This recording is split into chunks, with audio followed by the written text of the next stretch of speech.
let's explain what religion is. Okay. First of all, what does the word mean? Because Jolene, you told me earlier that you knew, or you looked into it, right? What, religion? Yeah. What is No, the I've word? actively not Excuse been... me, sorry. the rules of improv are yes. Oh, yes and.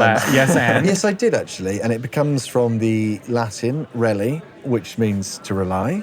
Thank you. And gon, which means on ideas. And it means rely on ideas from God. Exactly. Good. Okay. So also, if religion anybody's comes listening to this, it doesn't mean any of that. So don't take that with you. I think that's a fascinating question. Okay, what is religion? What is religion? It's a belief system that provides a guidance for how to live your life. Yeah, I mean, I would say religion. When do you think religion, the idea of the word came about? Like what I think it's religions, probably Latin, that word.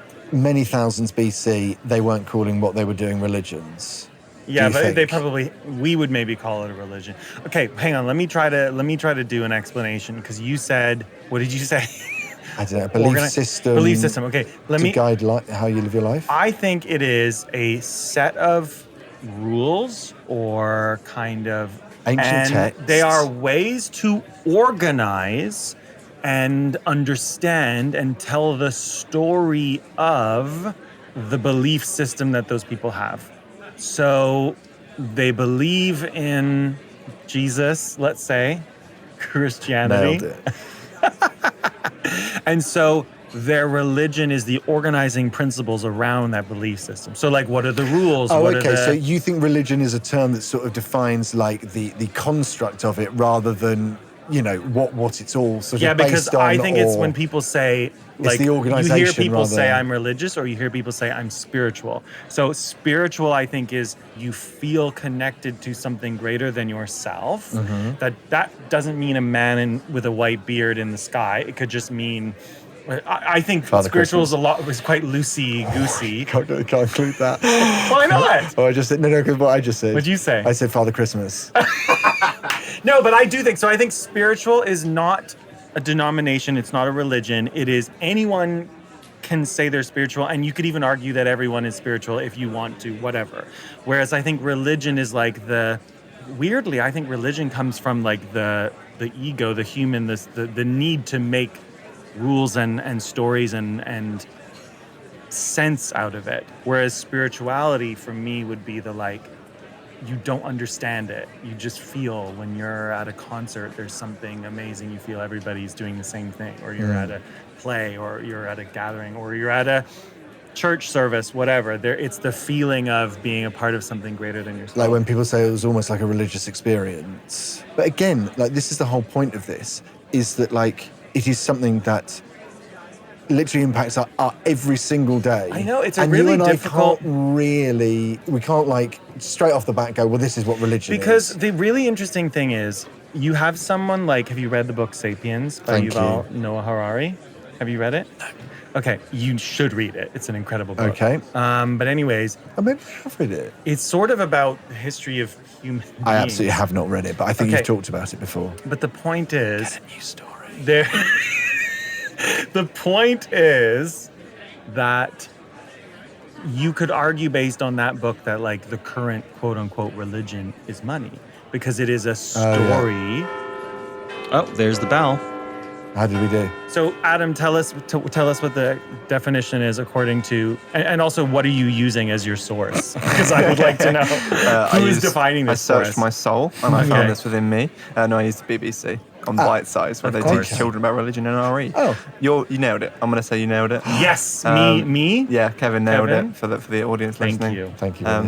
Yeah, so religion is broadly defined as a set of social practices and beliefs concerning the cause, nature, and purpose of the universe.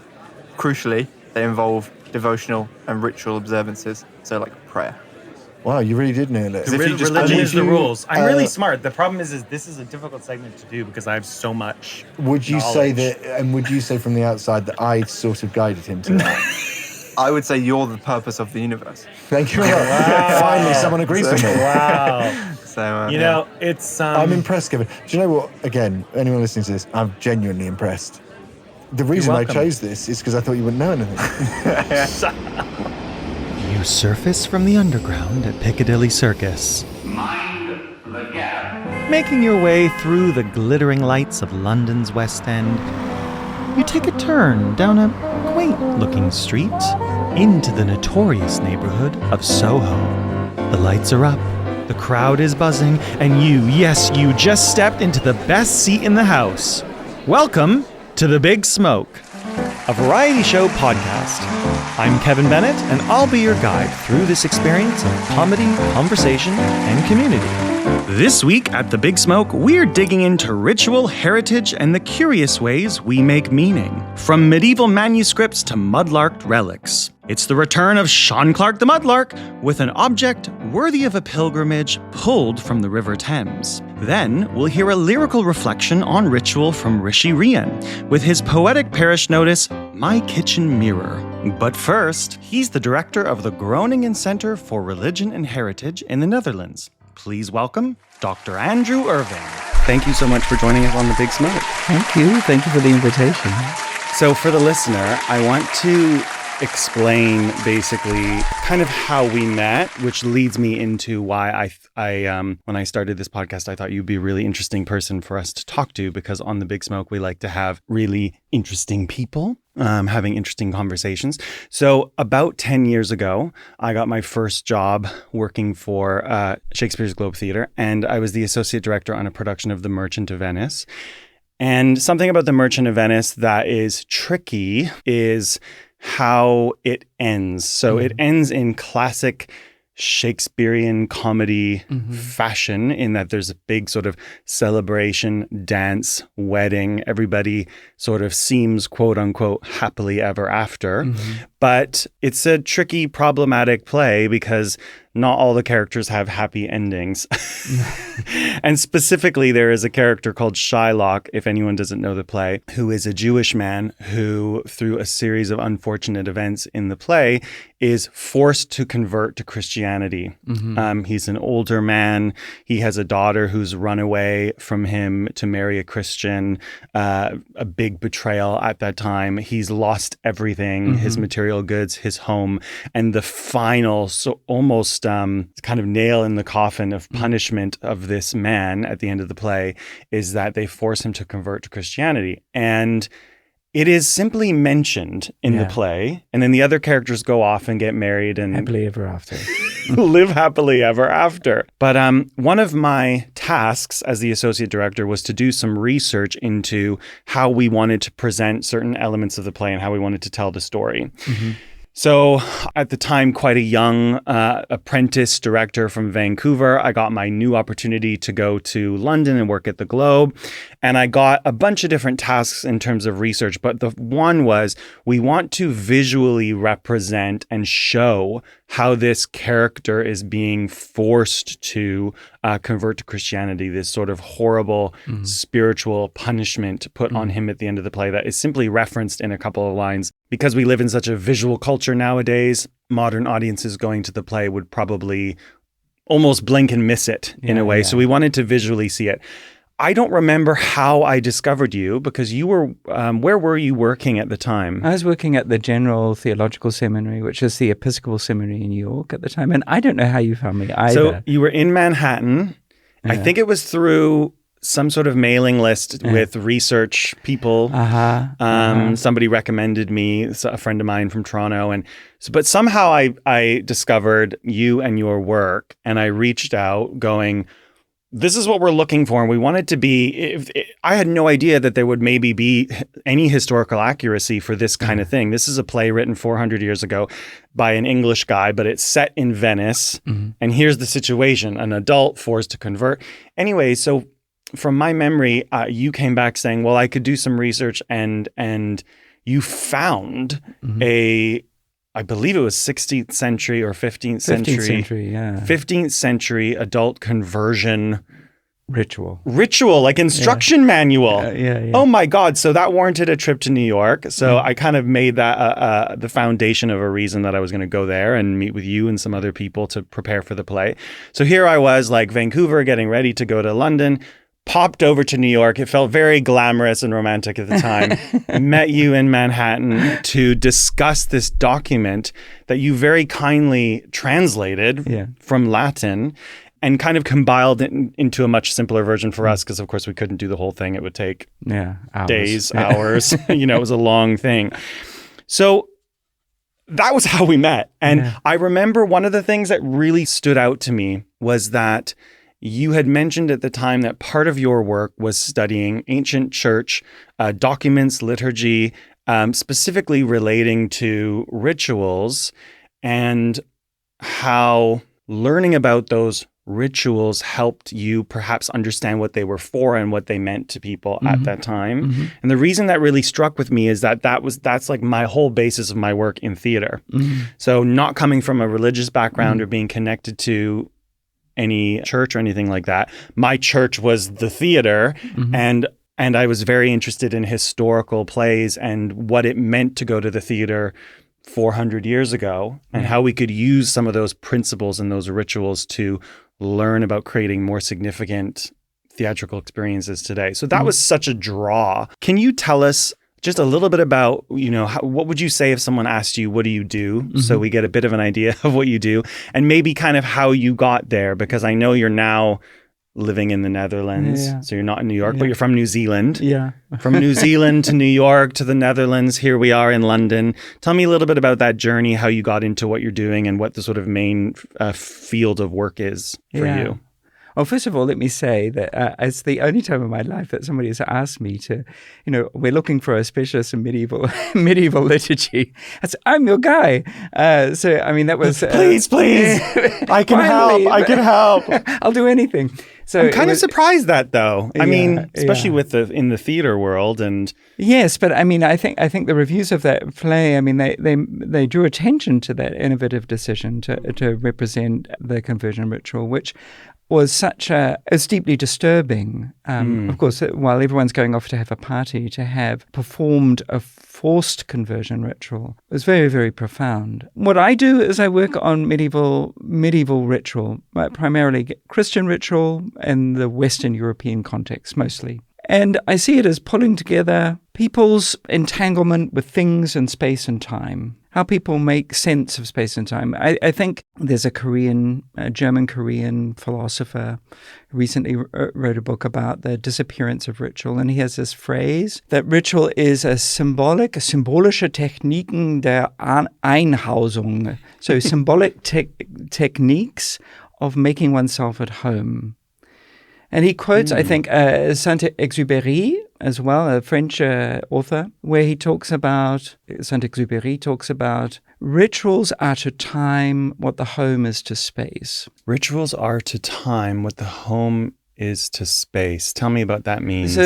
So a space is just any kind of space, but when you make it a home, you have a place. Right? It's no longer just a flowing geographic zone, you have a space.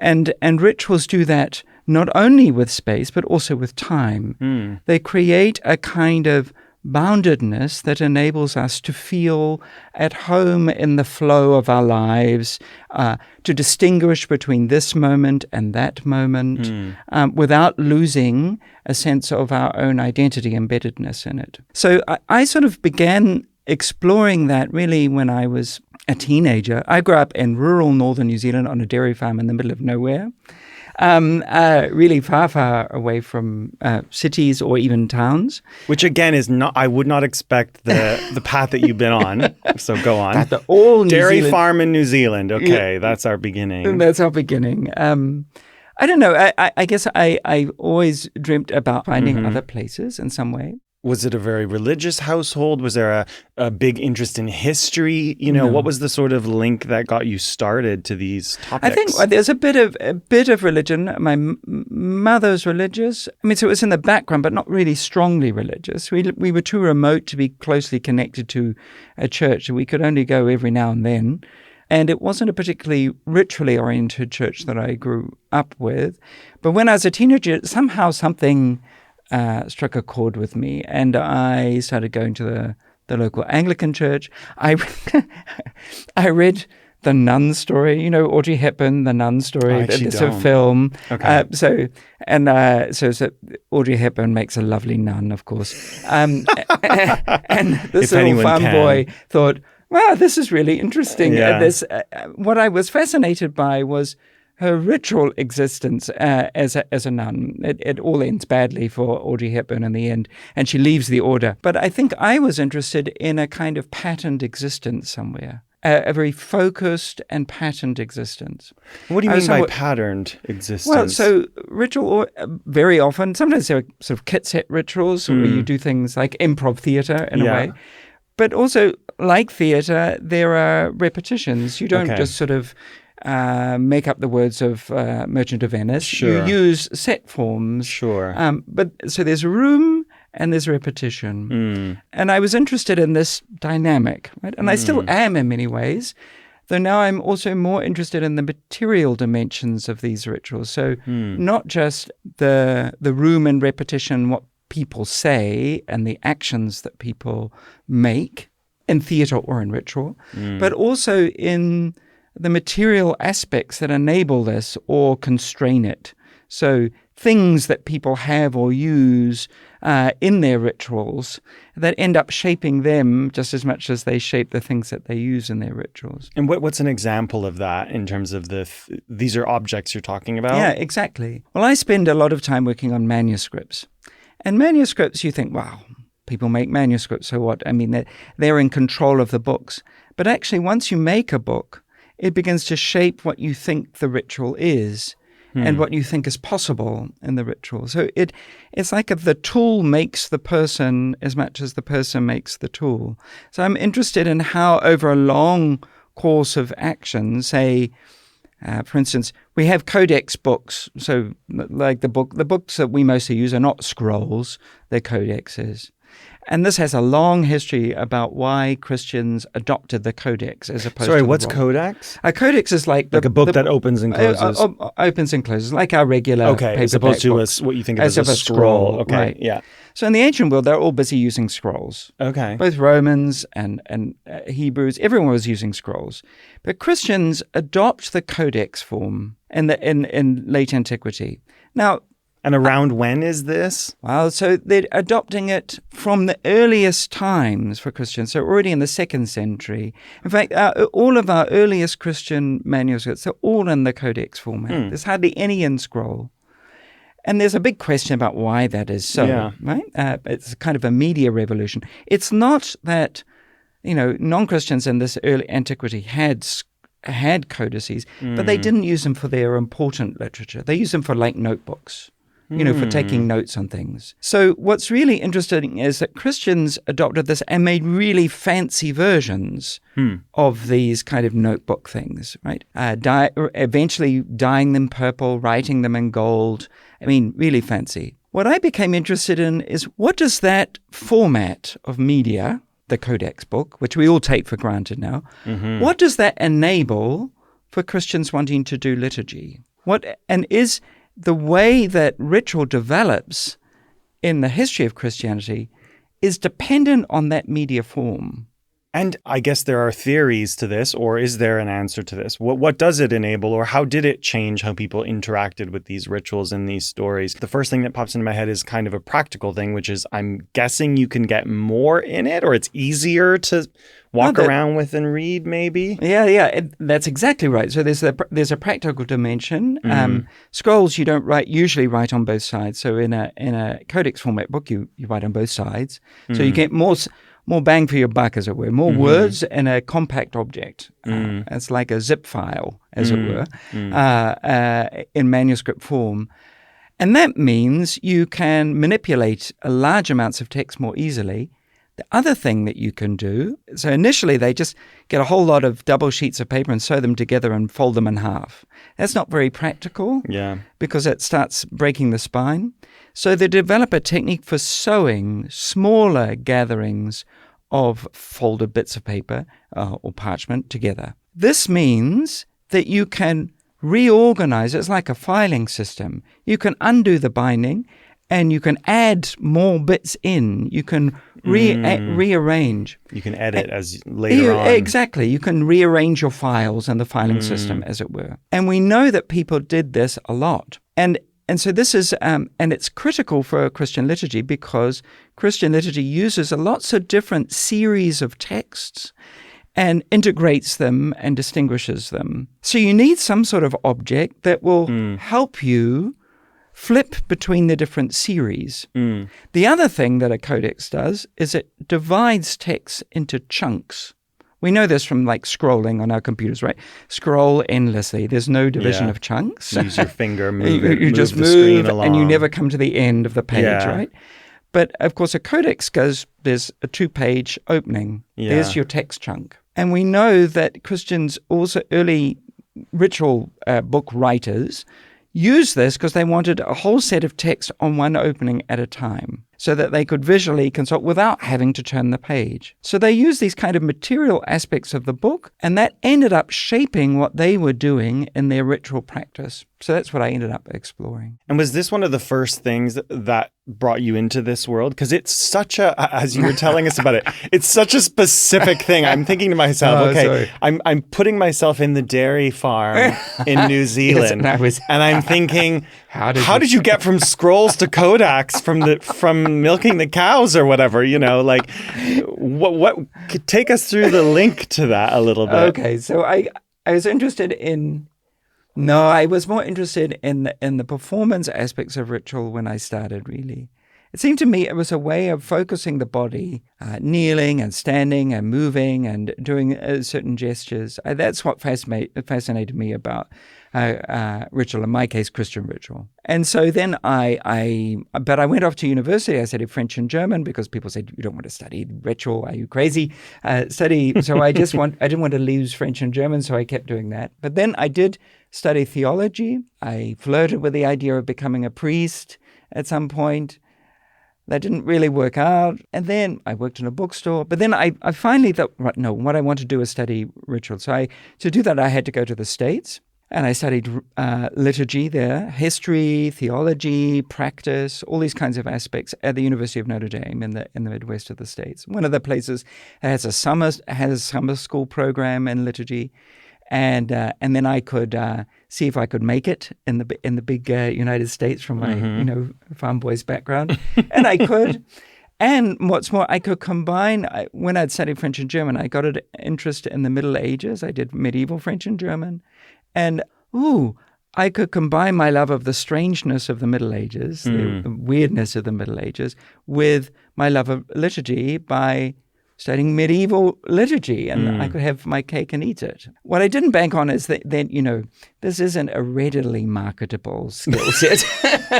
Well, we used it for the Globe, and it was very useful. Well, okay, but this is, I don't know what there is in this specific question, but you brought up something that you said you flirted with the idea of becoming a priest at one point.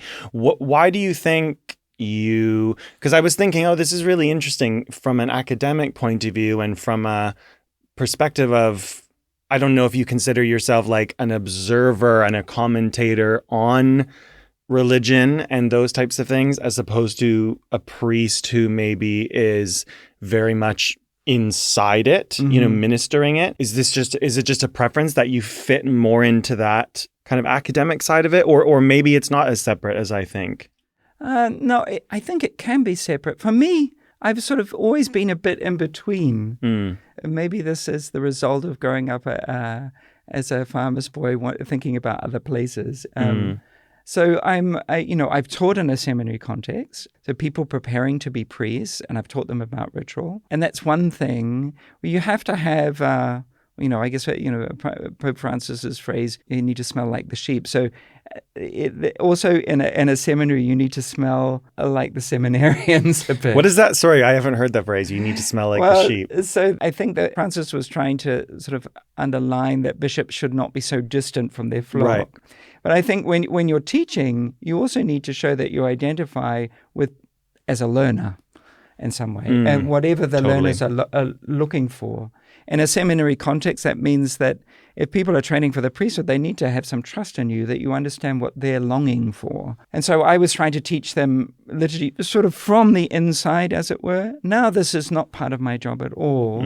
I'm much more, I have some students who are interested in theology, but most of my students are religious studies, not religiously connected at all. Sometimes more curious about aspects of the past because they have less of a a teleology of the way the church should be, a direction in which they think the religion should move, because they're just interested in religion. They don't have any agenda in shaping the direction of religion. So in some ways, it's freer for them and for me as a teacher to say, well, let's look at some crazy stuff they did in the Middle Ages. Yeah. Isn't this interesting, without implying that this was better?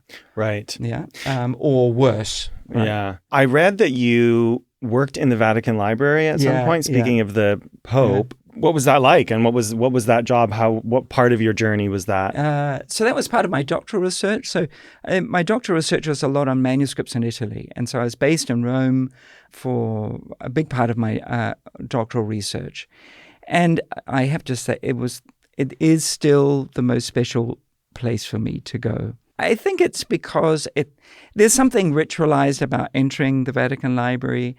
You have to go through, because you're entering a different state, you have to present your identity cards and so forth. And then, so were you living in Rome and then working and studying and going into the library every day? Yeah, kind of exactly. Okay. So I'd walk so you'd cross the border, as it were. Yeah, every exactly. day. And you show your little tessera, your little identity card, and if you have that card, the Swiss guards salute you as you come in, so you feel very fancy. And then you, like most, highly secure libraries or museum situations, you have to go through the security processes and deposit things.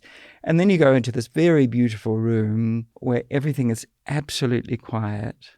And you see people from around the world working on manuscripts, hugely diverse. They could be, Sanskrit manuscripts written on palm leaves. They could be enormous, elaborate, early modern plans for St. Peter's Basilica. In my case, they have been everything from like 7th century manuscripts to 11th, 12th, 13th century manuscripts, mostly ritual descriptions. It's very, very special. I think not only, of course, you get very close to the people who made and used these manuscripts. You can see tiny little details where they changed things, they added things, they put doodles on the margin. You get very close to people from the past through the things they made.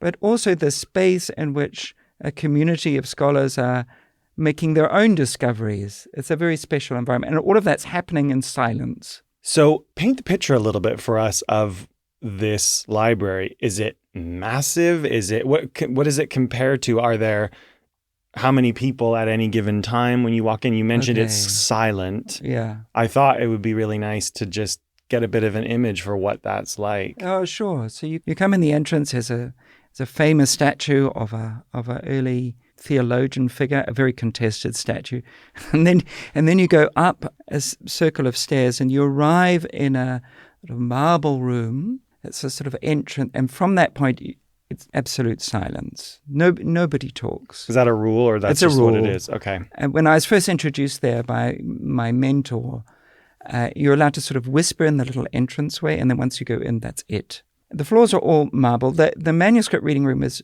a long room, not huge, and they hand out the manuscripts from the end there. Then there's another room, which is where they consult printed works. It's rather more elaborate. And then upstairs is the very fancy frescoed rooms, which was the 17th century libraries, where you go for, now they're used for more receptions or presentations of works. And then there's an inner courtyard. So that was at the end of a garden that was closed off.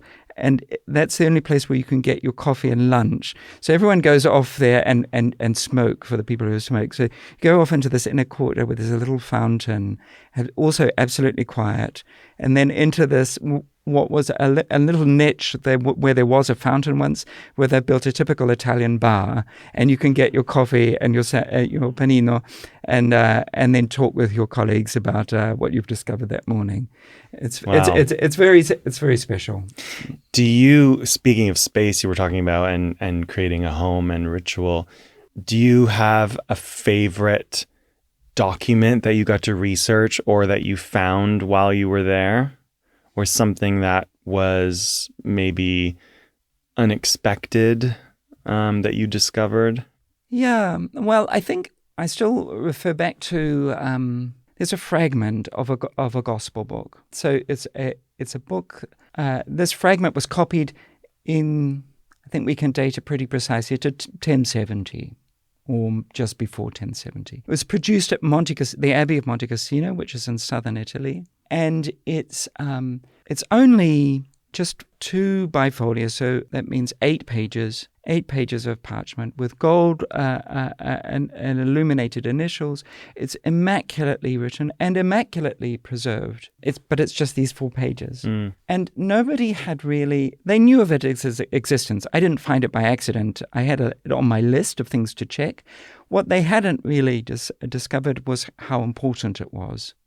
That it's really amongst the most luxurious survivals from this abbey of a gospel book that survives. And that discovery, for me, unraveled a previous account of what was going on at that abbey at that time. So it sort of disproved an earlier scholar's theories about what the monks were doing and producing at that time. So I felt very pleased. And the scholar with whom I was arguing was very generous when I pointed this out to him. It didn't create a big fight. No, he was a very nice person. Wow, Yeah. that sounds very special. I wanted to ask, in terms of my research on you, we've got religion, ritual, liturgical documents.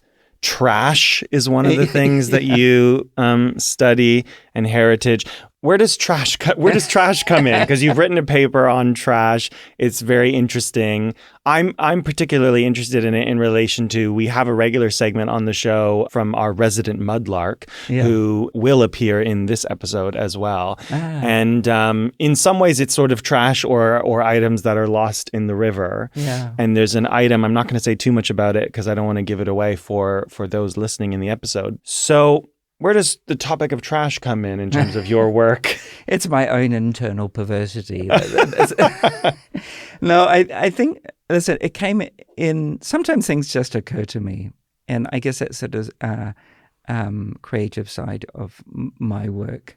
So I was invited to give a talk for a group of German theologians about material culture and liturgy. They had a conference about liturgy as the work of the people, which is a theological phrase about how the Christian ritual is about performed by all of the people. But they wanted to problematize this a little bit and they invited, I think they were thinking that I would talk about material culture and say, well, the people really own material culture. But for some reason, my perversity said, I'm going to talk about trash. Why trash? Because to me, trash is the most material of materials. It's beyond function. So sometimes when we think of materials, we think of what we can do with stuff, right? And with trash or rubbish or whatever we want to call it, rubble, even ruined in a different way, they're no longer usable. They're still there. They're still occupying some space somewhere.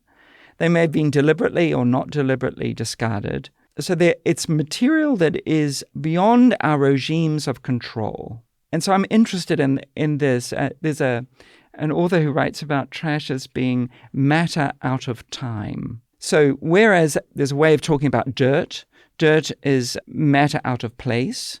So that is, if I put my food on the ground, it's in the wrong place, it gets dirty. Even if it's not really dirty, we might have our 5-second rule, we can still eat it, right?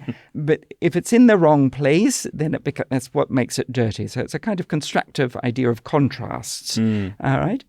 And I think trash, for this author, is things that fall out of time, and by that he means the usefulness or the production zone of our control over our environment and the things that we own. And somehow then they're still around, but they're not in that regime of control. And sacred activity, like ritual, we tend to deny that there's any trash produced by this. But of course, it produces as much trash as all other forms of human activity. And it has particular ways of dealing with that rubbish. Well, I was just thinking, because you mentioned rubbish or trash being out of time, and then I was thinking about how you said that ritual is I'm not going to be able to recall the exact Yeah. phrase, but ritual's connection to time. Yeah, exactly. In terms of, can you say that phrase again? That ritual and time. Ritual is to time as a home is to space. So connect me. Ritual is to time as a home is to space. What's the connection with trash in terms interesting. of You made the time? connection. I had made the connection myself before. So it seems I have an interest in how time works and gets tied up with things. So this homemaking of ritual in time can also, things fall out of that somehow. So despite our best attempts to control everything, there's the stuff like in the theatre. There are props that break. There are, you construct things that are intended to be only temporary, but then you reuse them. And in this in between moment, when they're neither in use nor have they been recycled, is a curious moment of sort of semi-discarded objects that have some potential for rediscovery. They could be in the attic or in the basement like we are now, or they could be at the bottom of the river, waiting for potential rediscovery. But it's that waiting moment that is interesting to me. Well, when I was reading your work on trash, it made me think of, it's just, sorry, it's funny to say I was reading your work on trash. I just think that there's a really interesting, because my inclination just in terms of what I decorate my home with, for example, is not trash, but it's other people's trash, because I love antiques and flea markets and that type of thing, which is another reason why I love the culture around mudlarking in London, and this sort of what is the life in this object, or what is the story in this object, or there's a connection. And I think this is where the ritual thing comes in that is really fascinating to me, with connecting to another time in a way. Absolutely. I think you've hit on something I think that is important there, whatever is found at the bottom of the river. And it's also not just that it's old. Let's say it was in perfect condition, but had always been preserved in a little container. That wouldn't be quite so exciting, would it? There's something about the discovery of something that had been forgotten. There's something, and I'm going to use a fancy phrase, interstitial ruination. So this in-between ruined period, the period of neglect at the bottom of the river, that object that the mudlarker finds, it needs to have that smell of the river still somehow, even once they've cleaned it up. And they might mostly want to tell you about how old it is and how remarkable and rare it is. But what is always hanging to that mudlarked object is the river and the neglect or the discard or the ruination that has happened in between. And I think that maybe I'm going to make another connection here that I'm currently sort of working on and thinking a lot, that's come out of my thinking about rubbish. And that's about the need to live in ruins. What I mean by that is the sense of a multi-layered space that you're decorating your apartment with these objects, right? They are putting you in contact with all kinds of different pasts, much of which you don't know, right? But you can feel, and it does matter to you that these objects had passed, that they weren't just imitation objects that are made to look old, right? That they have the patina of neglect. And I think we have a hunger for that. And it may be a way of making a home in time.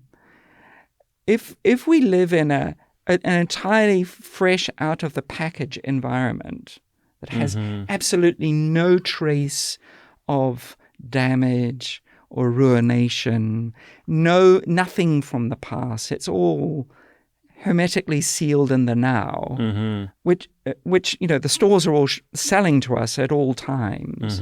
What we find is we're actually we can't feel at home there. It's like living in a hotel room that is constantly refreshed and the towels are all straightened and the toilet paper is folded back and everything is always clean, but we can't live there.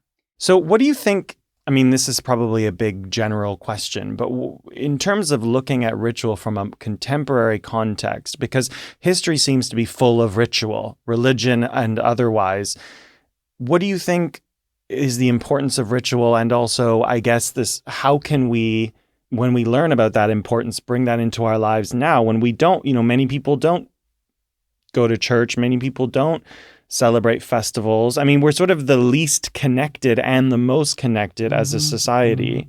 So what does that make you think?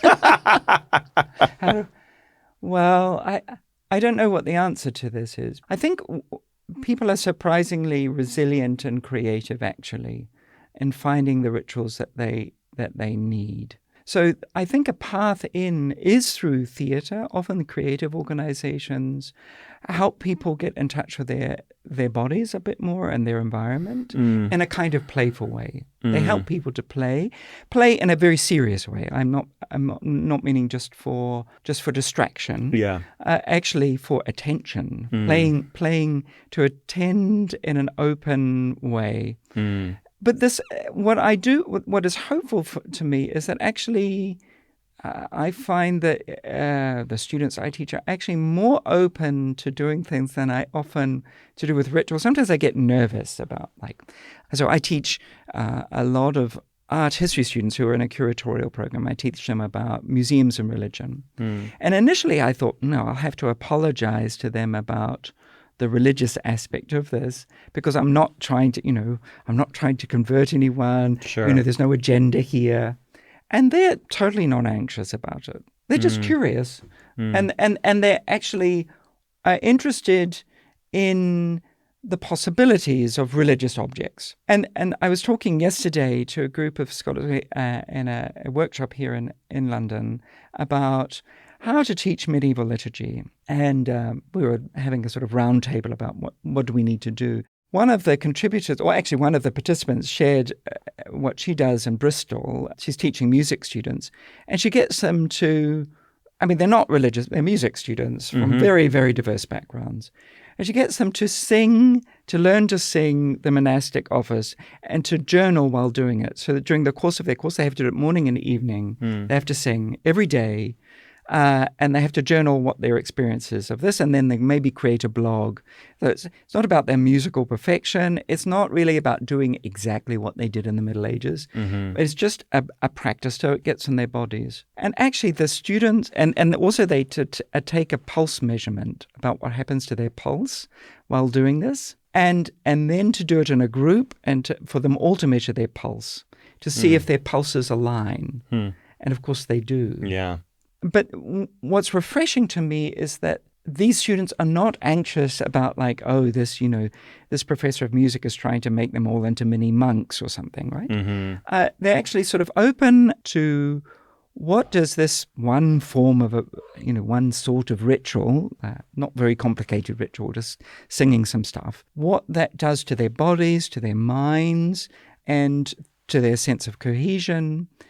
So they can discover it together and learn something about the past, which is useful for their understanding of the past. So they can use elements in that way, I think. Yeah, I think everybody needs an anchor in a way. I don't know how to phrase it better, and that might be a connection to the past. That might be a connection to other people. That might be all of the above.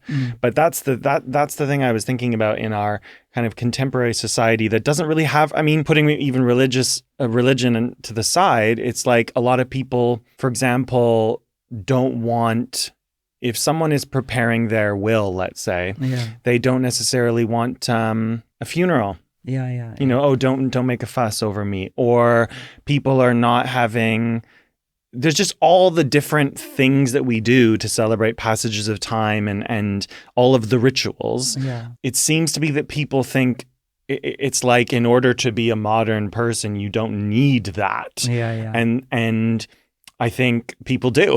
Yeah. We need an anchor to help us move through life, to understand life, to make sense of it, and to connect to something. Otherwise, I don't know, it just feels like we're sort of flying through the air without a parachute. There's nothing that's giving us a frame of reference for who we are. And there's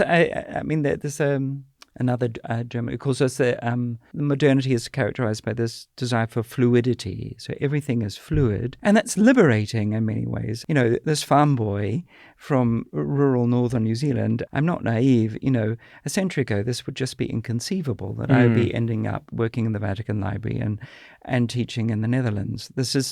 Would not be possible. Yeah. So fluidity has brought us a great deal. It also has a cost. And so finding ways to not be anxious about anchors, or to not only perceive these anchors as constraining or limiting, but as grounding, right? As a home rather than a prison, right? I think that's the challenge for many of us, and all kinds of levels, both in education, in all kinds of practices, healthcare. Cities are trying to think about, what does it mean to build a new environment? Is it all government? Is government all about transparency? We value transparency and efficiency and functionality, but that's a lot about a fluid society, right? And maximizing functionality and transparency comes at a cost, right? And that can be manipulated in various ways. I discovered when I was working on trash, there's an American scholar working disturbingly, on recycling and fascism. And really, disturbingly, 1930s German fascists were leaders in recycling. Wow.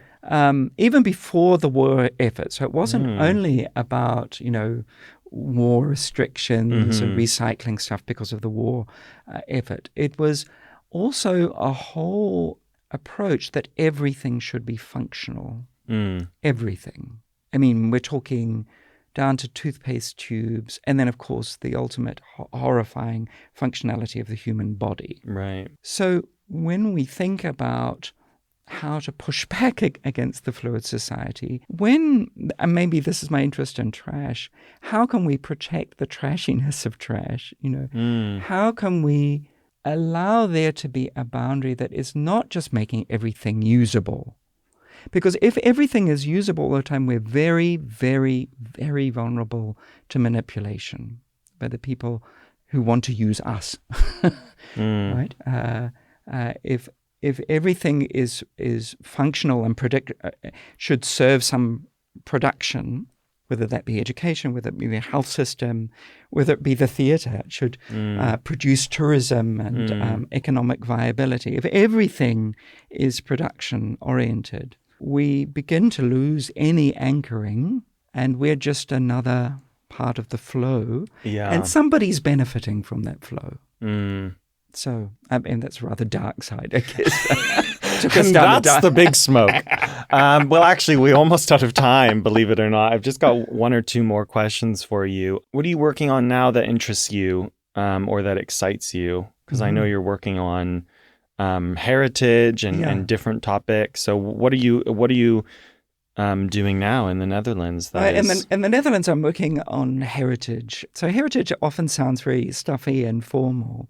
And to be honest, when I started, I was thinking, it's, just another way about talking about old stuff, and I like old stuff. Yeah. But it's actually, it's more than that. It's about the way people make use of their past to go somewhere into the future.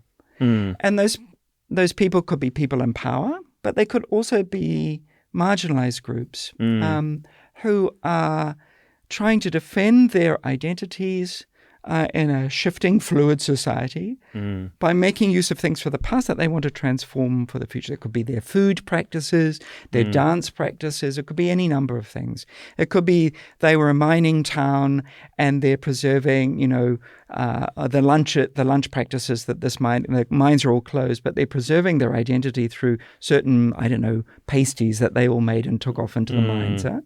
I'm really interested in this, and I'm involved in some projects in Europe where we work with theatre groups to explore how religious heritage in particular can be not just a point of fighting or conflict between different groups let's say a Muslim minority in Barcelona that might want to use an abandoned bullfighting ring for a mosque. Are they allowed to do that? So, and what's at stake if they are allowed to do that? So these theatre groups help, using theatre of the oppressed, using street theatre, find ways where people can come to what we might call a zone of awkward encounter, where people have their very different opinions about something, because people get very passionate about heritage once they start fighting, right? This is the bull ring, or no, this is my cultural identity. How can theatre, kind of semi-ritualized encounters in theatre, help people to fully express their disagreement, and then work together to some sort of resolution, right? Or not resolution, but safely disagree rather than, fight each other out to the death. And so I'm really excited about, I've learned a lot from these groups, really. People working, and now I'm working in a project to develop a master's program. We'll be working with people in India, in religious theatre, ancient Sanskrit theatre practices there, in Mexico, in the pueblos near Guanajuato, where they work with people there, Barcelona, Cyprus, across the Turkish Cypriots and Greek Cypriots, and the tragic history of divide there. How can heritage provide a solution to these conflicts? Sounds fascinating. I actually saw an article, I think it was in The Guardian. So occasionally I get an actual physical newspaper, and it says, Carnival and cheese rolling may be included on heritage list. Hogmanay cheese rolling and the Notting Hill Carnival could be among the cultural events and traditions to be officially recognized and protected in the new heritage list. So I thought, that's interesting. Right before now there's a podcast I was talking to you. Yeah, exactly. I have one more question for you, and I think it is sort of perfect for this, but we have a segment on the show called Parish Notices, which for us, we define a parish notice as just anything that you do in your life to bring you connection or community. So I'll just ask if you have any parish notices to share with us. I sing in a choir and weekly, and so we sing. This group of people sings choral evensong in the Netherlands. They sing this Anglican English language Anglophone music. They sing it and are trained to sing it amazingly well. And so I rehearse with them once a week, and then once a month we sing choral evensong. And some people come for religious reasons. Some people come just for the beautiful choral music. And then once every 2 years, sometimes once a year, we come to England and sing there in a cathedral. Amazing. Well, you'll have to tell me next time you come to England, and I'll try to come and see it. Well, thank you so much for joining us on The Big Smoke. It was so lovely to see you.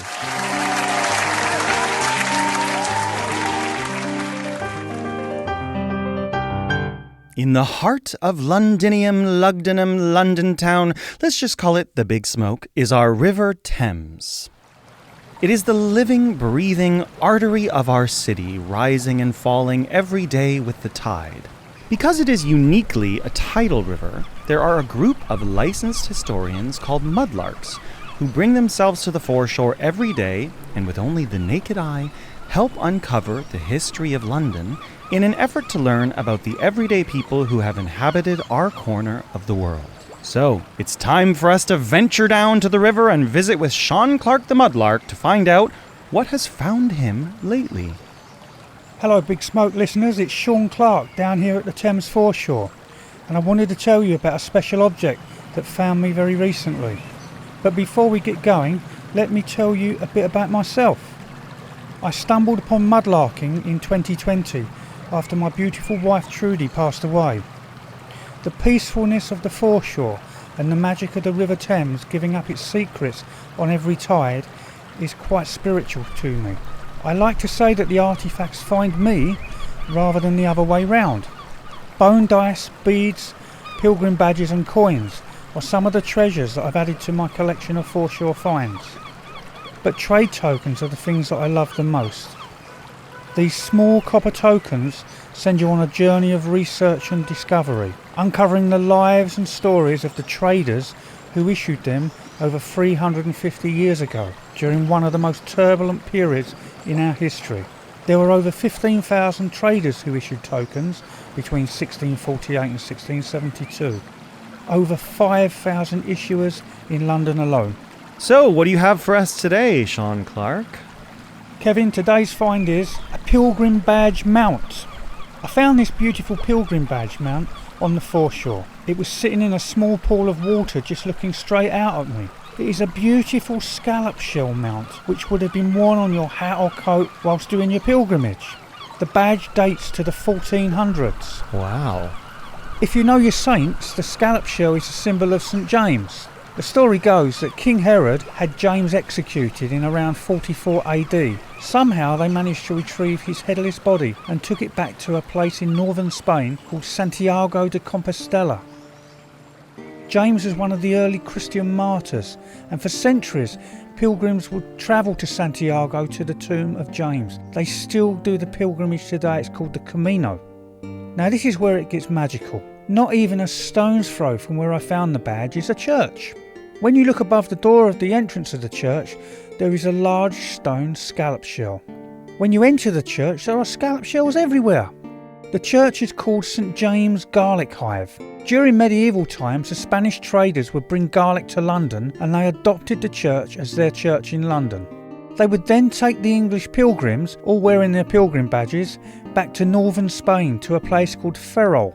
The pilgrims would then walk the Camino de Ingles, known as the English Way. They would walk the 100 kilometres or so to Santiago to pay their respects to the tomb of James and get their badges blessed.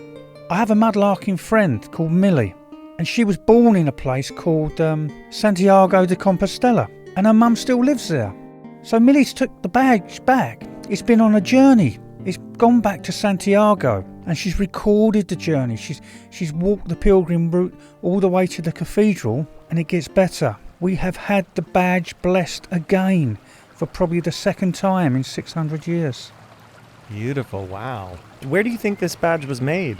Probably made in England. Made in England, and then taken on that journey Taken on and the brought pilgrimage back. and back. Some say that it was customary when you finish your pilgrimage that you would offer your badge to the river to say thank you for safe passage. Wow. What I said to Millie is when you bring it back to London, please don't throw it in the Thames. Oh my gosh. And I was thinking about this church, St. James Garlic Hive. How does it smell in there? It doesn't smell like garlic? Not at all. It's not leftover garlic from the many, many years? Not at all. They do have a mummy in there. Oh, really? Yeah, they call him Jimmy Garlic. Oh my gosh. In Victorian times, they used to take him out of his little box that he was in, and they used to charge people money to have your photo taken with him. But thankfully, he's back in his tomb in the crypt. Well, if you're in London, check out St. James Garlic Hive, because you were saying there's many shell images throughout Scallop the church. shells everywhere, and we're going to loan the badge to the church, and Millie's done a storyboard of the shell's journey from when I found it back to Santiago, and it's all going to be on display in the church. And do you know how old the church is nearby? It's a medieval church. It burnt down in the fire, Right. and it was rebuilt by Wren. Wow. And it's known as Wren's Lantern. It's amazing to me, for those of you listening, how Sean could find this particular object, because it's quite dark. It's basically the size of the top of my index finger, and I would imagine it was baked in dirt or mud. It was in a small rock pool, and the sun was shining, and I could just see the outline of a scallop shell. Wow. And how beautiful to have it go on a journey again, all those years later. What do you love the most about the Pilgrim Badge Mount? The thing I love about the mount is the fact that it would have been worn on someone's pilgrimage or journey, and me finding the shell sent me on my own journey of pilgrimage. I love that. And did you get to go, or did you send it with your friend? Millie took it to Santiago, but I've said later this year or next year I will walk the Camino to Santiago from Ferrol and do the Camino de Ingles, carrying my shell. Oh, what I love is the way you bring these stories to life. It's very moving. Well, what a beautiful window into history from Sean Clark the Mudlark. You can see an image of today's find if you follow us on Instagram at The Big Smoke Variety. Or Sign up to our newsletter at thebigsmokevariety.com.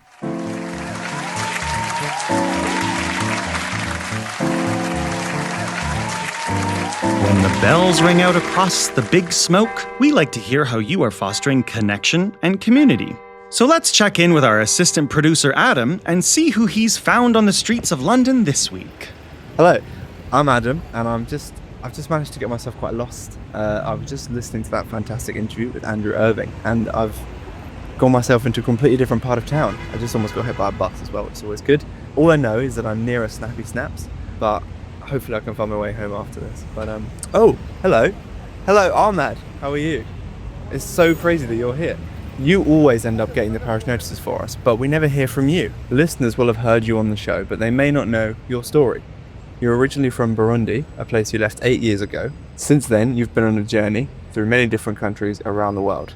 You made your way here to the big smoke of the UK in 2022, but over that 8-year journey, what did you learn about creating connection and community in countries around the world? That's a good question, and then again, a huge question, because I learned a lot, because when I moved from my country to a different country that I'm unfamiliar of, a lot of things were unfamiliar, the cultures, the custom, the food, everything, the language. So I had to learn every single thing, beginning to the language, because you need to communicate with people, you need to get to understand each other, you need to know how you can ask help when you need help. So has been tough, but through all those challenges and barriers, I get to get strong and to build a lot of connections through strangers and found like a new home. I always believe that family isn't always the one you share blood with, but anyone could be your family, because I believe that there will be always good people, whatever it may be. Amazing. So you had to learn a lot of languages. Have you? So my second question is: have you struggled to learn any of them? I guess because obviously I only speak English. I speak a little bit of French, but I don't. I'm nowhere near. So you can speak in French. None. That must be so difficult. You know, I've never lived outside the UK, and just I take for granted the fact that I can basically communicate simply with everyone here. Being put in a space where you don't know necessarily anything about the language, have you coped with that position? I guess it's never been easier, because in each country I moved to were different language and different writing, different speaking. So it wasn't like similar to English, I would say, because my language they go like the same alphabet as English. So it was kind of completely different, because I was first in Lebanon, so they speak Arabic. My country does not speak Arabic, and into writing from right to left, and it was all crazy. But definitely Arabic and Persian and Greek, those were really, really tough to learn. But again, through all those difficulties and those challenges to learn new language, I have come to realize something really important, something really, really beautiful about languages. That's why I was like so motivated to learn different languages, because I found out like it's not really how much you know, or let's say how fluent you speak the language, or even how perfect your grammar sounds, but it is about the effort, the courage and bravery also you put into the familiar language. Otherwise, we could just stay in the comfort of our own language, like where we are confident, where we are really certain about what we're talking about, and just stay in that way. But we decide not to, because I come to realize that those little moments, those little imperfect words are those like make the heart of people really close and bring us together. So London gets a little bit of a reputation for being a little rude, a little bit in a rush. People get criticised on their phones all the time, for example. But you clearly haven't found it difficult to make connections, because your bio, you do so many things. You're part of loads of organisations that do charity work and running and sports, which we're going to get to in a moment. So have you found London to be a bit grumpy, a bit busy, or is that a myth? To be honest, I think we've got different experiences and how we experience London or any place we can go. But I think because I studied in the kind of worse places, I'm sorry to say that, but I think I studied into hard countries, and when you moved from hard to a little bit easier, I would say it gives you more opportunity and to understand people and to get to to have that kind of patience, you know what I mean? So, because Yeah. some countries were really, really tough, but coming to London, the diversity, the inclusion of people from all around the world, so has been really helping and helpful to cope with any kind of challenges or how people can be rude. Because I've been in different like really, really tough countries, so Yeah. that wasn't like a real big issue for me. So I was able to manage that and to cope with that kind of challenges. Yeah. Amazing. Now, one of the main things that I know about you is how insanely active you are. You work with the running charity, you ran the London Marathon a few weeks ago. Congratulations, by the way. And you play football for an Arsenal affiliate team. First question, how do you find the time? And what does sport mean to you? To be honest, it's not really easy, but I think when you are committed to something, when you're passionate about something, you always try to find the time. You always to try your best to get that opportunity to participate, to be into that, to take a part of it. But sport thing, it's not just to enjoy to be out or to be seen with other people, but it's something that I'm connected with since my childhood, because I always loved sport. It's a way to connect to people easily, I would say, because it's so easy to say hi to someone you are running with. It's so easy to start a conversation with someone you are playing football with, and rather than just going to coffee and hey, how are you? It's kind of, people may be like afraid, you know what I mean? They might not feel comfortable to open up any conversation with you, like a meeting in a bar or in a coffee. But on the pitch or on the ground running, I find it always easy. And more than that, it helps me a lot and mentor to settle, you know what I mean? Try to escape whatever I've been struggling with. It's a way to put me back on the track. So yeah, that's what sport means to me. Amazing. Thank you so much for chatting to me today, Ahmed. I should probably get back home. Oh yeah. I want to head home as well. Hey, Rishi. Hello. That's so crazy. Did you almost get hit by that bus too? The number 39. It's crazy. But fancy seeing you here. Well, I mean, whilst I have you, do you have a parish notice for us today? My parish notice today is that I'm going to collect some photos that I've taken on a film camera, which has actually become very expensive. But I like using film cameras, and I recently took a bunch of pictures of my friends just so we could have something physical that we could hold in our hand that sort of reminds us of the time we spent together rather than it being pixels on the phone. So I was loitering in snappy snaps by the photo printing machines. Why wouldn't I be? I revelled in watching the ins and outs of this place, hungry, drooling souls wanting more than anything to capture worthy memories on glossy card and to keep them so, like eager creatures living in a land of aliens whose sole job it was to catch gorgeous butterflies in nets and hold them between cupped hands until they died. A stranger asked me if I could help them with the touchscreen on the self-printing machine.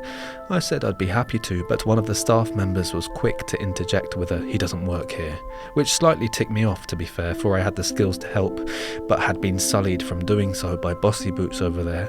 I tried to tell the stranger in need not to listen to him and that I was here for Bring Your Son to Work Day, though they had somehow clocked that I was in my late 20s and was, to be fair, far too old for such a scheme. "You need to leave," said the burliest of the staff in that day. "Are you sure?" I asked. "Yep," he said. "Where will I go?" I asked. "Home? Cafe Nero? I don't know, but you've not bought anything and we've had a complaint from a customer." "Look, I'm not doing any harm, I pinky promise," I said, reaching out the tiniest, shyest finger on my right hand. "Get out," he said. And at that, I was, as it were, turfed out onto the high street.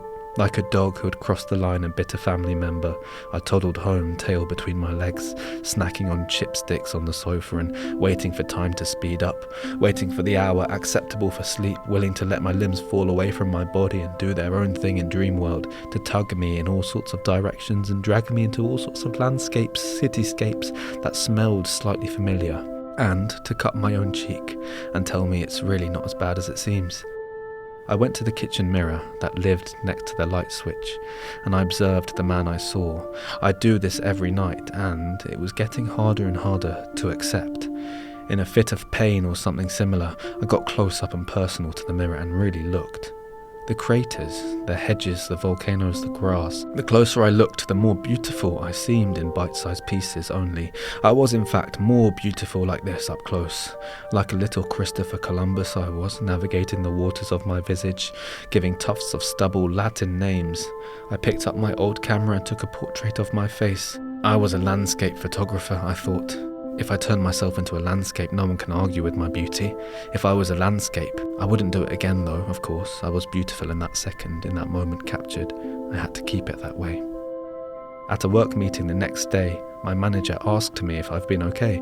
As she'd noticed, I'd been a bit off with other people lately.